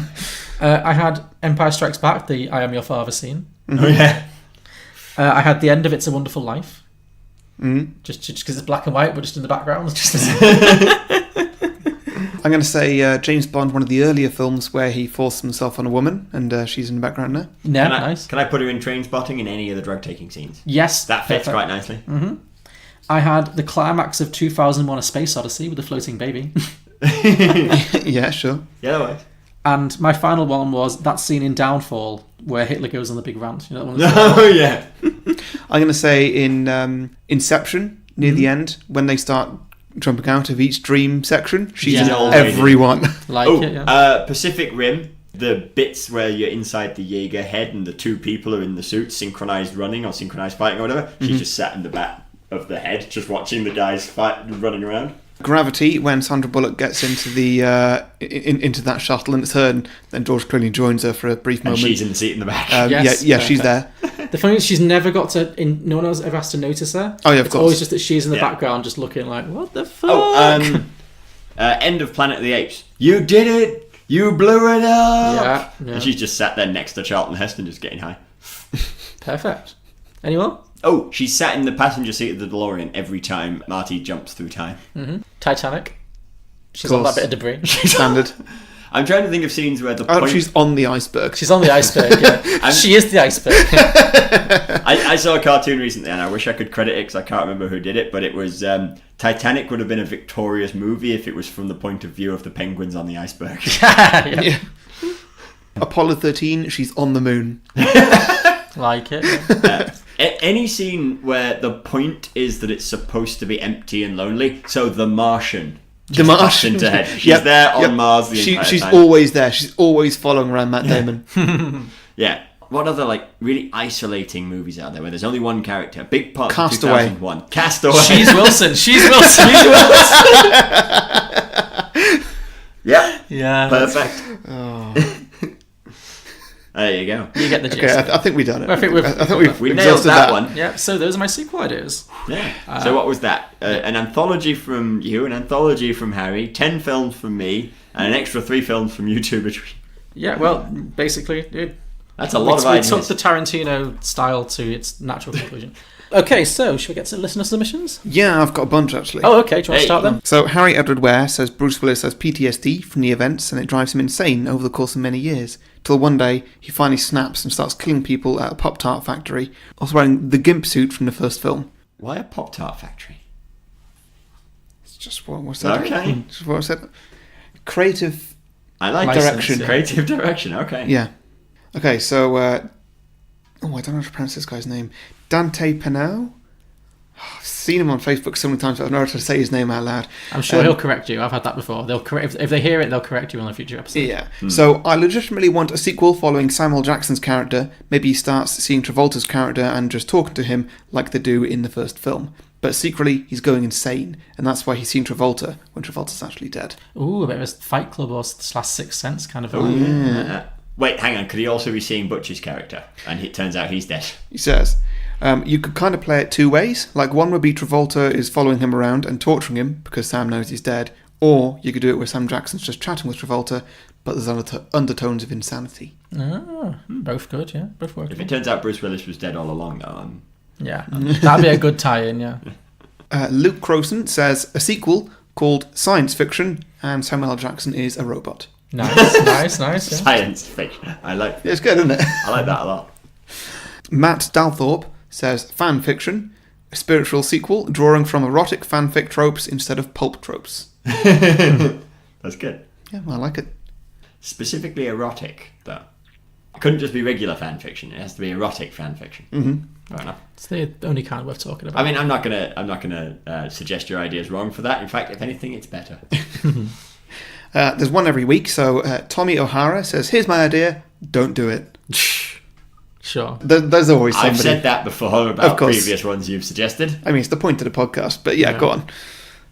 Mark Reed, new Patreon member, by the way, says Fox Force 5 movie. Nice. You know what? Why has that not been made? 100%, yeah. I mean, it sort of has. Has it? It's Kill Bill. Has it? Or Charlie's Angels. The Fox Force 5 are the Deadly Viper Assassination Squad. With some minor tweaks. That's very true, actually. You know, there's one who's deadly with edge weapons, which is Vanita Green, the woman with the knife in the kitchen. I mean, I think the other ones were deadly with explosives and stuff, so it didn't quite match up, and obviously one of them's a dude. Yeah. But it's pretty similar. So it's sort of been made. Okay. But it's a cool idea. I would still definitely watch a Fox Force 5 film if they did it straight up the way Uma describes it. Yeah. Okay, Sam Jackson... Griffin Edwards. Sam Jackson says... I love your films. Thank you for listening. Sam Jackson walking the earth like Kane in Kung Fu. Sure. Does that mean anything to anybody? That was quite definitely one of mine. Was Okay. it? That's literally what I called it in my notes. you copy like this? Kane from Kung Fu. Damn you, Ross. Okay. Well done. It's a good idea. Thank you very much. Callum Sagar says the highs and lows of a Big Kahuna burger employee at the drive-thru serving every other character from the original film. Yeah, that's good. Kind of like Clerks. You could get Kevin Smith to do it. Yeah. Fraser Hosey says multiple shorts of the Gimp's daily life. Nice, yeah. I would appreciate that. Yeah. Austin Cummins, this one's interesting, says John Travolta acting as an ambassador of Marsellus Wallace for the crime get-together in France. Maybe use the European settings to draw connections to Inglourious Bastards, i.e. Shoshana's story. Shoshana's? She's the cinema owner, I think, who explodes the place to kill her. Yes. Yeah, that's the list of submissions I've got. John, what have you got? Cool. So over to some of mine. If you want a drinking game for this one, again, I would just go for puns. Puns. Okay, Yeah. so... Well, I'm a couple down already, let's be honest. Yeah, exactly. You need Fan to... fiction, science fiction. Yeah. So Remy Dobbs said Pulp Fact. Good. That's good. Yeah. Just a documentary. Yeah. Tom Brennan said Pulp Non-Fiction. Second documentary. I nearly did that one, but then I thought it's going to be way too difficult because I've got to draw a real things. Yeah. Tough. Jacques Granger said Pulp Fiction, but the T is a 2. Oh, that's good. Pulp Fiction. Yeah. Shouldn't. Make it a cartoon. Could be, yeah. Oh, no. Stop it. No. Not casting it as Simpsons characters. Matt Moscal said Perf Fiction. It's a crossover with the Pitch Perfect franchise. Oh, right. Well, like Perth Fiction is in like Perth, the Australian city. No. Perf is in perfect pitch. Okay, cool. Pitch Perfect. Perf Fiction, Fiction. yeah. Beckett and the Bard and Bellas, which is the a cappella team. I know. for I have Pitch seen the Perfect. first and the third one. You are They're so both- in a relationship with a woman. Yes. Yeah, what am I saying? Like, this girlfriend's bad news for us. I love you, Mel. They're so good films. I really enjoyed them both. I need to watch the second one now. Great. Well, Beckett and the Bard and Bellas, the Pitch Perfect band, reunite for one last performance at Marsellus and Mia Wallace's anniversary party. No. So it crosses over. Like, imagine the Pitch Perfect girls performing at like a big gangland anniversary party. Yeah. Okay. Mike Carey, Pulp Fiction 2. Just what is the wolf's deal? Hoover Wind says Jules' wife, Samuel L. Jackson's wife, has been killed by the bride in front of their daughter. It's a lone wolf and cub kind of deal. Yeah. So that's good. So imagine what did you say the character was called? Renita Green. Renita Green. Imagine she's married to Samuel L. Jackson. Yeah. He comes home and finds that his wife has been brutally murdered by the bride, who he knew from a past life when she was Mia Wallace. It all ties together. That does tie together quite nicely. Yeah. It does. It assumes that they happen very, like, a year after each other. Yeah, it's a bit of smudging of very, very timelines. soon. But yeah, it's smushed the timelines, but that's good. I like that. He'd have to retrain as a doctor He would, yeah, true. for that to make sense. Yeah. Maybe he's already a doctor. He might be. You don't know his life. You know his past. Yeah. Sure. Okay. Or maybe he just tells his wife he's a doctor, but actually he's a hitman. Perfect. He's leading a double life and he's overcome with guilt when she gets murdered. Yeah. He's accidentally married a woman who's also a Leading hitman. a double life. and Yeah. hasn't- and It's like hasn't Mr. and told Mrs. him. Smith meets the Pulp Fiction franchise. Yes. Brilliant. Yeah. Oh dear. Okay, this is probably my personal favourites. Francesco Benincasa said, young adult fiction. A group of impossibly good-looking teen vampires in post-apocalyptic Portland are searching for a mythical briefcase. Oh dear. I love Young that. adult fiction. I like that. That's a lot. great. Yeah. Connor Cruhan said, stranger than Pulp Fiction. Stranger than Yeah. Yeah. Rob, There are a lot of puns this week. it's a punny week. It's a punny week. Rob Farnham said, less Pulp Fiction, please. Takes place in an orange grove. Jacob Hill has no title, but he just says, it's a series of vignettes of guys trying to explain the appeal of Pulp Fiction on first dates. Very true, yeah. First in Pulp Fictions. First in Pulp Fictions, yeah. The unpulpable... No, it doesn't work. Unpulpables, yeah. Matt Cook says, Julius wanders the earth until he meets Captain Marvel. Clearly. That works. Yep. Yeah. Okay. Someone's watched the trailer. Yeah. Dennis Fanning says, Pulp Friction. Just a bunch of more I'm not liking this. No. He just said more stories that don't go smoothly. Okay. Don't go smoothly. I see that. That's That better. was a That's Ross level my porn. favourite. That was a very... That's my favourite. That's not Ross level. That's above Ross. That's way above me. Yeah. I would never have thought that one. Pulp Fiction, I barely knew her. Or what? I don't know. Doesn't really work. Oh, I'm sorry. I got your shit pun wrong.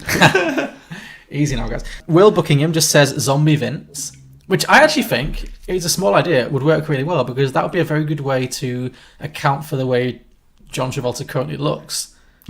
Like if you were to recast it, let's say Vince was killed but raised as a zombie, and he's been a zombie for like 20 years, and he's he's a bit more shambling around the place. Because that's the thing, because he's had so much plastic surgery. No offense, John Travolta, but it's true. Like he does just look. It's not like he looks old. He just looks weird. Like he just looks. He could definitely pass as a decomposed version. There are certain actors where you think you've had so much work done that you look. You haven't successfully aged well, but if you'd just not done the work, you'd be fine. You would have aged very well. I mean, in a previous episode, I have described John Travolta as a man who looks like he's built by a 3D printer. I mean, that good. That's good. I like that. Melissa Becker, Pulp Fiction. Pulp Fiction. Pulp Fiction, a remake of Pulp Fiction, but with dogs. Yeah. All right. Yeah. I mean, I hate it, but yeah. Yeah. Brando Calrissian said Pulp Niction. The same movie, but all the characters are played by Nicolas Cage. Pulp Niction. That's good. Yep. Okay, over to Twitter. Cinema Recall, at cinema_recall, says, look, all I want to see is the pilot episode of Fox Force 5. There we go. Popular in which I'm sure inspired the Deadly Vipers from Kill Bill. Called it. It'll be a very cliched 70s cinema, Charlie's Angels meets Mission Impossible meets Kung Fu meets Josie and the Pussycats kind of thing. Oh, there would also definitely be the word intermission would pop up on screen with extreme Technicolor going at Absolutely. you at least once, like he does in Kill Bill, I think. Mm-hmm. And the Monty Python boys do at least 6 times in one of their films. Yep. We Watch Anything, at We Watch Anything, also had Pulp Fiction, as in the dog version. Vincent Vega is an Afghan hound. Jules is a Bedlington Terrier. Mia Wallace is a Borzoi. Butch is a boxer, obviously. Yeah. And Marsellus Wallace is a bulldog. And the case is filled with flea powder. Nice. Easy Riders Raging Podcast, at ERR Podcast. Pulp Semi-Fiction. Quentin Tarantino reimagines the history of Sheffield band Pulp. Taking some liberties along the way. Expect blood and guns, dancing, and no one ever wearing any shoes. Oh, and of course, Jarvis Cocker flashing his bum at Michael Jackson. Tim Ryan, at TimRyan65, just wants to do a prequel about how Marsellus obtained the briefcase in the first place. It definitely is a valid film. And finally, Blokebusters, at Blokebusters, Jules just wants a new start in life. This is Samuel L. Jackson. He leaves his job, changes his names, and goes into law enforcement. Then, one day, he has an assignment to protect some stupid kid on a plane. But if it wasn't for those damn snakes. Oh, very good. I was half expecting him to be Shaft, but no, it's snakes on the the plane. Yeah. That's good. Mm-hmm. Pulled the rug out for me on that one. Yeah. So, before you get onto your spiel that signifies the end of the show, let's do the Friends game. I was going to say, is Ross desperately waiting to leave? Because we can do that after. If you quick, Friends game. Game. Can you say Ross the Friends as game? Marsellus Wallace. Phoebe as Mia. No, Rachel as Mia. You're already marching through this. Who else? John Travolta. John Travolta's got to be... Well, both Chandler and Joey have like... They've got to be those two. Yeah. Chandler and Joey is those two. That works. Joey is John Travolta. Chandler. I feel like Joey is John Travolta. Chandler is Samuel L. Jackson. Yeah. Sure. Monica is Marsellus. Puppet master, organising everything. Sure, yeah. That fits. And then who are we missing? Rachel's Mia Wallace, and then Sophie. Oh wait, hang on. No, I put Is Phoebe Ross as Marsellus Wallace, so Mia could be. No, I meant. Oh yeah, I think Phoebe. Did you say Phoebe? Did you say Rachel? What did you say? Rachel is Uma Thurman. Yeah. In which case, Ross as Marsellus works quite well. So Ross is Ving Rhames. Okay, yeah. Okay. Yeah. Oh, in that case, Monica is Butch. Monica's Butch. Okay, the boxer. So who's Phoebe? Good question. The drug dealer. Yeah, that works. There you go. Sure. Boom. Friends game over. Great. Woo! We've Quickly. run long. We'll just do it quickly this week. Okay, so those were our sequel ideas for Pulp Fiction. If you have any sequel ideas or prequel ideas or spin-off ideas for Pulp Fiction, please let us know. We are Beyond the Box Set. You can find us at beyondtheboxset.com. Our podcast is available on all good podcasting platforms, including iTunes, Stitcher, Acast, Google Play, and Spotify. You can also find us on Facebook, Twitter, and Instagram. Just search Beyond the Box Set or at Beyond the Box Set on Twitter. And we have a Patreon page at patreon.com/Beyond the Box Set. And we also have merchandise available on tpublic.com. Just search Beyond the Box Set. And next week. And mine and Ross's podcast. Sorry, do go on. Yeah. Is 2 Geeks, 2 Movies. Yeah. That one is 2 Geeks, 2 Movies on all good social medias. That's not what I normally say. Social medias. But whatever. Yeah. Facebook, Twitter, Instagram, whatever else that you manage. I don't know. Just those three. And we're also available on all good podcasting platforms as well. Just have a search for 2 Geeks, 2 Movies. I'm sure you'll find us. Our most recent episode will have come out yesterday. That will be Treasure Island 1950, Muppet Treasure Island, and Treasure Planet. We compare the 3 movies. We get John on. 3 Geeks, 3 movies. It's the crossover event of the century. Woo! It's a wild time, believe me. What a time to be alive. Yes. Yeah, so please go and have a look for that episode now that you finished this one. It's worth it. We're very funny and full of good ideas. If you enjoyed this episode, you'll probably enjoy that one, yeah? Yeah, because it's the same 3 people, if you haven't worked that one out. Exact same dynamic. It's the same 3 of us, and we talk about films for longer than we wanted to, but I hope you've enjoyed it. Yeah. Great. All right, next week on Beyond the Box Set, what we got? We are beginning our Halloween season for 2018. Are we? Is that time of the year already? It's that time of year already. Spooky. So last year, we did The Season of the Witch. We did 4 movies based about witches. This season, we are doing... Actually, last year we only did 3. Did we? Yeah. I don't know why. We only did 3, though. Okay, well, nevertheless, last year we got it wrong. We got it wrong. This year we're getting it right. Yeah, we did a full month. So last October was The Season of the Witch. And this October is The Season of the Wolf. Ooh. We are doing 4 movies based around werewolves. And we're going to start with a Patreon episode featuring one of our Patreon subscribers, Daniel Tickner, who has suggested an anime movie, our very first anime movie, called Wolf Children. So next week we'll be kicking off our Halloween Wolf season with the movie Wolf Children. So tune in for that. Well, I can't wait. Me neither. Until then, yeah, as I mentioned. I'm really liking this idea. Oh, Ross. That's me out. I'm done. Cool. Okay. Thanks for coming. Thanks, Ross.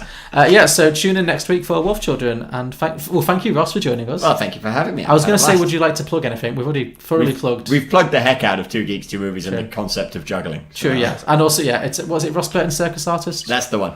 If you want to. .com if you would like to hire a juggler in the West Yorkshire area. Also, if you're interested to find out who designed most of my flyers and business cards, it's Harry. So if you need any flyers or business cards designed, go to hcdigital.co.uk. Oh, what a great bit of cross promotion this episode has been. I mean, cross promotion, collusion. Yeah. You know. Hey, at least we're above board with it. You know, you said it's a crossover event of the century, whatever it was.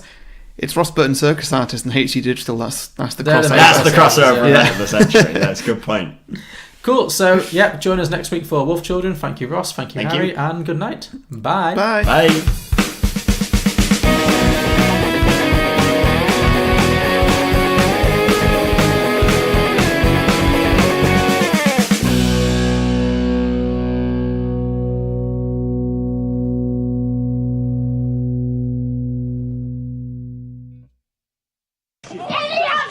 Fucking pricks, move! And I'll execute every one of you motherfuckers! You got